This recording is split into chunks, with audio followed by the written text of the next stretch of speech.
Hello, ladies and gentlemen, Deja Vu here, bringing you set 2 of the series between MBCGame and WeMadeFox. After last game, we had a couple good names in the last game. It went by very, very quickly. Light and Roro. Roro taking that game down very, very quickly. And following that up, we're going to have kind of an anticlimactic game in terms of name recognition of these players. For MBCGame, we're going to have Jaehoon. That's right, the great Jaehoon, who I may end up calling Failhoon because that is his common nickname, because he tends to not make a whole lot of sense in his play and lose a lot of games for no particular reason. And then for WeMadeFox, we've got Major, bringing up, I guess he would be the third or fourth Terran on WeMadeFox's team. They do have Midas, they do have Mine, they do have Baby, so Major would be the fourth in that lineup, and WeMadeFox is probably the deepest Terran, has probably the deepest Terran lineup in the league. Yeah, pretty confidently. I think we can say that pretty confidently, that their Terran lineup is probably the best. And they're going 4 deep today, so we might actually see Terrans on 4 of the 6 maps, if it could go until 6 games for WeMadeFox, which would be pretty interesting to see how much, because there has been a lot of Protoss influence on this first round, particularly on maps like Central Plains.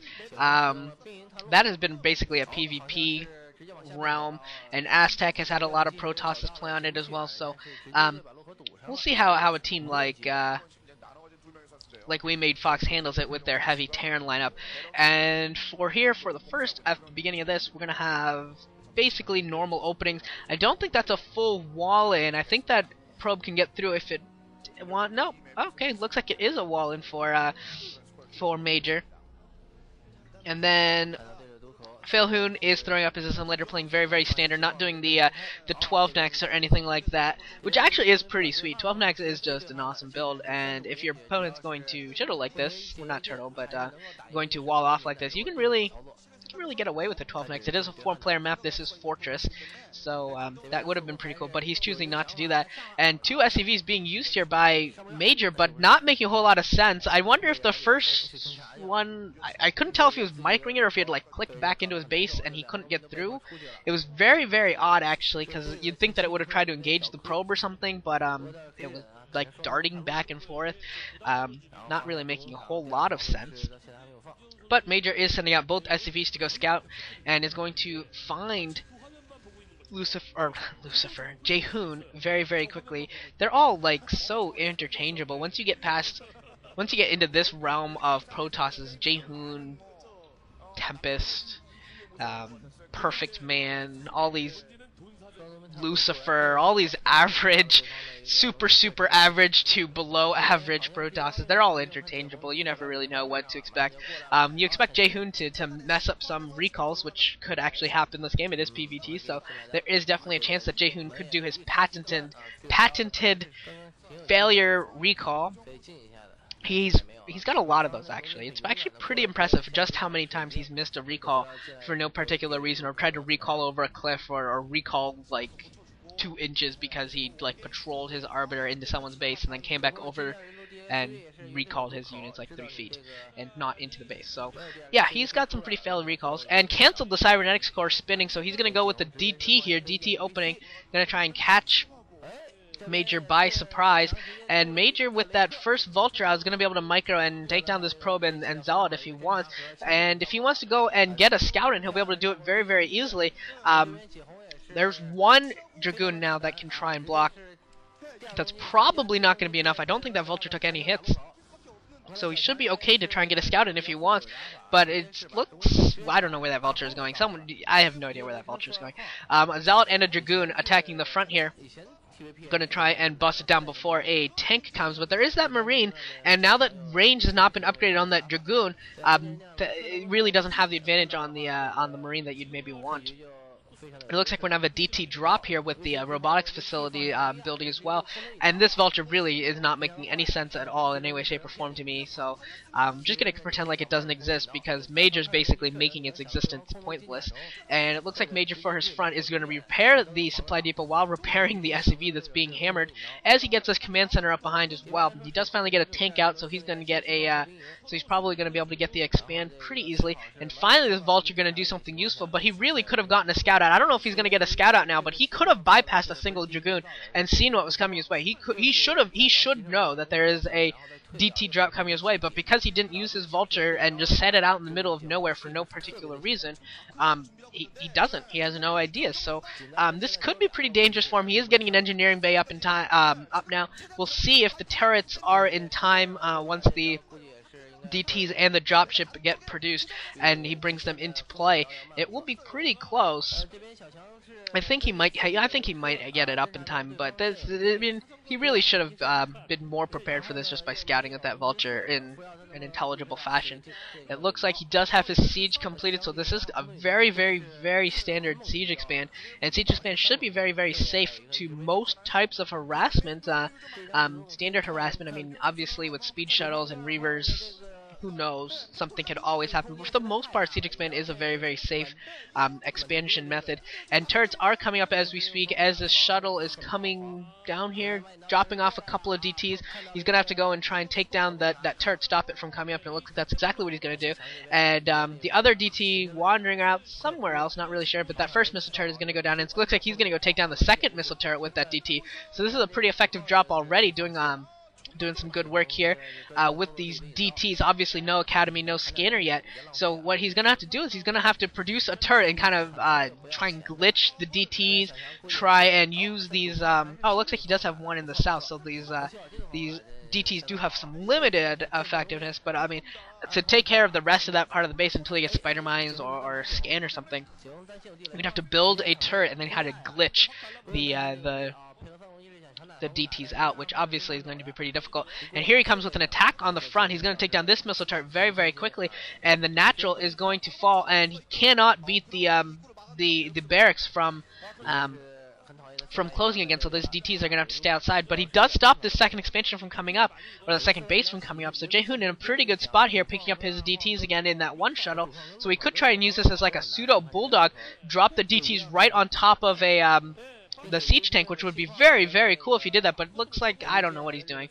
Looks like he's going to allow everything. I don't know what he's doing. He could have tried to stop that turret maybe, but instead he's not, so I don't know where he's really going with this. If Jaehoon loses this is just a freakishly fail follow-up, because really this is a very, very effective DT drop, not in terms of killing tons of SCVs, but in terms of totally boxing him in, taking out the natural expansion, and really opening himself to be able to expand right now. He could probably expand again if he wanted to. He could really follow up however he wanted.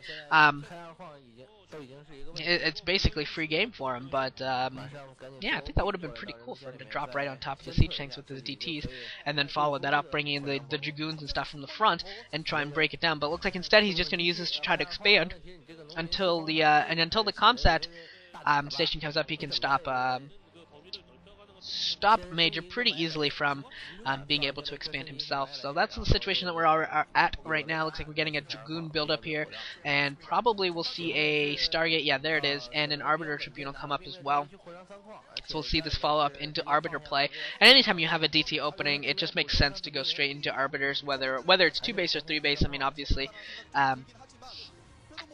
your particular choice, based on the situation in the map, but both of those are very, very viable considering you already have your Templar Archives. And the DT stopping this command center from landing right now, it looks like that might be a speed shuttle. Yeah, okay, that is a speed shuttle, and scan has been completed. I thought he was going to try and use that shuttle to pick up these DTs and stop them from dying, but it looks like that's not really what he's doing. I don't understand Jaehoon at all. He could have been. I think he could have picked up both of those DTs and kept them from dying, and he'd have 3 DTs now harassing these SCVs. Instead, he only has 1. I think with 3, he would really be doing a ton of damage, and he could focus down this command center and force it to possibly even land, considering how much damage the 3 D2s would be doing to it so quickly. But you know, Jaehoon with some fail micro. Surprise. Who'd have thunk it? And Jaehoon is building up a pretty sizable Dragoon force, and this engineering bay, it'll probably survive, provided Major can remember and not pull a what's-his-face sack and remember to send an SCV over to repair it, because it only has about 55 health or so, but that's more than enough time for him to get an SCV over there and repair it. Jaehoon is taking the top right base, which can only be accessible either through air or by pretty much you gotta force your probe SCV through like a couple of gates using a mineral mining trick thing. So really, they're basically islands, very basically islands. They play out like islands for the most part in the corners, and that engineering bay goes down because Major didn't notice. So looks like Jaehoon isn't the only one to fail so far today. Looks like we've got Major joining the sack club in terms of letting buildings that don't need to burn down. Forge coming up as well for Jaehoon, as well as a bunch more gateways. Since he does have these 3 bases, he's going to be able to build, really start building that army up. And he does lose a Dragoon to some mines out in the open. And it looks like he wants to maybe just keep clearing away mines. It looks like that's the priority right now. But Major is pretty far behind in terms of his military. You can look at his military. It's really small. This is not what a Terran military is supposed to look like after, what are we at, like 10, 11 minutes? That is not a normal looking Terran military, so that is definitely something to watch out for. I think Jaehoon definitely has an advantage in terms of the military if there is a fight that goes down, and Major's going to have some difficulty at expanding again in terms of he can't push, obviously. He doesn't have nearly the tank count to push anytime soon. He's going to have to play kind of a turtle style, try and leapfrog to another base, because as it stands, he's just so far behind that he's going to have to try and come up with some sort of leapfrogging, maybe try and take the inside 6 o'clock, or you could try to take the bottom left. Normally you'd see Terran players maybe try and take the bottom right to try and be more aggressive towards your opponent, but this is one of those very, very few cases where a Terran player might want to actually expand away from their Protoss just because it's could be better for in terms of buying time. And there is a command center being built in the top left, and it looks like it might get scouted out by a shuttle, which would be absolutely hilarious that this wayward shuttle is going to find it, and it does. This wayward shuttle does find it, the DT that's left over, and he is probably, he's going to be able to stop this command center from coming up. That is hilarious. And a dropship coming out as well, heading towards the top right. This was probably scanned a little while ago, so he knows that there's a base here. So he's dropping off a tank and a vulture, and going to go pick up 4 more vultures, and probably drop the main, actually, as Jaehoon comes and tries to respond to this top right. The vultures will go to the main and try and do some major economic damage there. We'll see what kind of luck they have. This tank is sieging the top right. It does look like it's going to be able to do a decent amount of damage here. The dropship, the shuttle for Jaehoon does need to get back into range in order to get and defend the top right, and these vultures in the main are doing some damage. Vultures in the third base at the top right doing some damage as well, and not being microed anymore by Major, so these vultures do go down to probes. These guys kind of lack in the multitask a little bit, I think. Not the best multitask from these guys. They don't seem like they're really able to micro everything that needs to be microed, and we're seeing a lot of errors. This is the difference between, say, a top quality Protoss like a Bisu or a Stork or something, and then this kind of a Protoss, and that they can't micro everything, and same thing with the Terrans, from a Fantasy or a Flash, and this kind of guy, they don't micro everything. They lose units when they don't need to. They have that pressure on the top right, and they don't keep it up. They lose vultures to probes, things like that, things that you don't expect to see, things that you don't expect to see if you only watch Star Leagues. If you only see like the semifinals and the finals of Star Leagues, you don't see this sort of junk. That sort of stuff just doesn't happen. But that's a sign of a really good player, that those kinds of things don't happen at the real levels. Even here, not even between, like, say, me and you, but at the real legitimate levels, even inside Pro League, these sort of things do happen. This command center at the inside 6 does go down, and there's just not enough forces there for Major to really fight this off. I think he's just going to have to GG here. There's too many Zealots, too many Dragoons coming in with that Arbiter. He's only got 2 scanners, and he's used a lot of scans already in terms of scouting out and trying to find all the bases of Jaehoon, maybe not knowing where they all are. So he's going to be in a huge amount of trouble. If this Arbiter does have stasis, it'll just jump in there, stasis 2 to 3 tanks, and it will be completely and utterly over. And he is walking in here. It looks like most of the Zealots have gone down, but there's still a few left. Still a few causing some problems, and they are going to bust through here. A lot of Dragoons behind. Only a couple tanks left. One tank left, and GG any second now from Major, I would think. He doesn't really have much of a chance. There's GG from WeMadeFox's Major. So this series is going to get retied up 1-1 with Jaehoon coming away with the victory here, and Roro winning set 1 for WeMadeFox. So tied 1-1, we're going on to set 3 of this series, and I will see you guys there.